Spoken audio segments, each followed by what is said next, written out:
Bí mật chiếc trực thăng gián điệp trong chiến tranh Việt Nam kỳ cuối. Cả DARPA và lục quân Mỹ đều cho rằng máy bay Model 500B của Hurst, hay còn được gọi là số 1 thầm lặng, là thiết kế hứa hẹn nhất. Sau khi kiểm tra một chiếc Model 500B đã hoàn thành, CIA đã đồng ý chọn loại trực thăng này.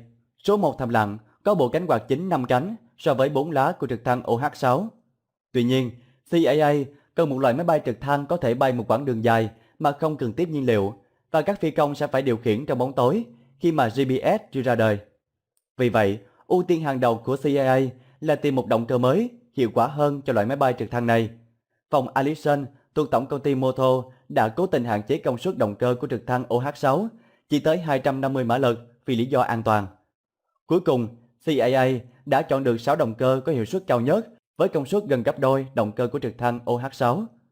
Với động cơ mới, chiếc trực thăng nặng 500 kg này có thể mang theo tổng trọng lượng hơn 900 kg, bao gồm người, nhiên liệu và thiết bị chuyên dụng.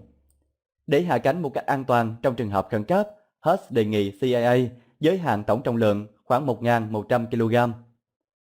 Để có thể mang đủ nhiên liệu nhằm thâm nhập sâu vào miền Bắc Việt Nam, các kỹ thuật viên đã chế tạo một bồn chứa nhiên liệu đặc biệt, giống như một cặp túi thầu trên yên ngựa, gắn liền với nhau thông qua cabin chính. Nhằm làm giảm tiếng ồn xuống mức tối thiểu, CIA đã chỉnh sửa các động cơ để các bộ phận không phát ra tiếng động hoặc cọ sát vào nhau. Ngoài ra, các kỹ thuật viên còn thiết kế một bộ giảm thanh được cải tiến. Sau khi có được một động cơ mới với độ ồn thấp, các kỹ sư của CIA còn phải tìm cách làm thế nào để các phi công có thể điều khiển loại máy bay nhỏ này thâm nhập vào miền Bắc Việt Nam. Họ đã quyết định kết hợp camera hồng ngoại và thiết bị nhìn đêm. Khi bay ở độ cao 30 mét so với mặt đất hoặc thấp hơn, phi công sẽ phải điều khiển trực thăng bay đúng tuyến đường thông qua một màn hình TV nhỏ. Phi công đeo kính nhìn ban đêm để phát hiện ra những vật cản khác. Bên cạnh đó, chiếc trực thăng này còn được trang bị một hệ thống dẫn đường quán tính. Đây là một máy tính nhận dữ liệu từ một sự kết hợp của các bộ cảm biến, cho biết vị trí, hướng tốc độ của trực thăng. 2 năm sau khi DARPA bắt đầu chương trình số 1 thầm lặng, CIA bí mật đăng ký mua 4 chiếc trực thăng của Hurst thông qua công ty Air America. Được sự chấp thuận của Nhà Trắng, CIA chở 2 chiếc trực thăng tối mật trên tới một căn cứ được mã hóa là BS-44 ở Lào. Tuy nhiên, một tháng sau đó, một trong 2 chiếc trực thăng trên đã gặp sự cố sau khi hạ cánh ở phía trước gara máy bay.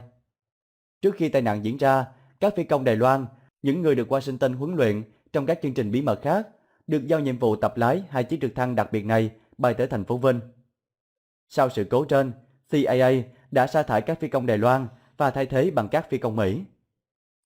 Vào đêm mùng 6, rạng sáng ngày 7 tháng 12 năm 1972, phi công của CIA đã lái chiếc số 1 thầm lặng còn lại tới Vinh và trở về mà không gặp sự cố. Sau chuyến đi này, Air America đã bí mật đưa 2 chiếc trực thăng đặc biệt tiếp theo lên máy bay vận tải C-130 và bay ra khỏi nước Mỹ. CIA sau đó điều 2 chiếc Model 500 bình thường sang Lào như là một cách để ngụy trang.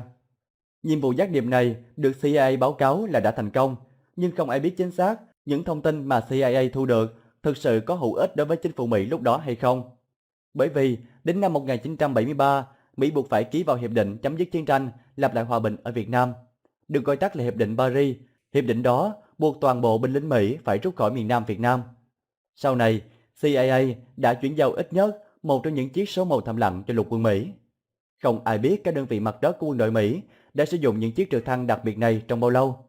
Nhưng có một điều chắc chắn rằng Lầu Năm Góc và CIA đã tiếp tục phát triển các loại máy bay trực thăng có độ ồn thấp và khả năng tàng hình cao sau nhiệm vụ bay tới thành phố Vinh. Trong chiến dịch tiêu diệt trùm khủng bố Osama Bin Laden ở Pakistan, một chiếc trực thăng siêu bí mật của Mỹ đã bị rơi tại khu phức hợp của thủ lĩnh Al-Qaeda. Máy bay trên có biệt danh là Steelhawk và nó dường như là một biến thể của UH-60 Black Hawk. Có lẽ không phải là chiếc duy nhất của loại trực thăng này trong kho vũ khí của Washington.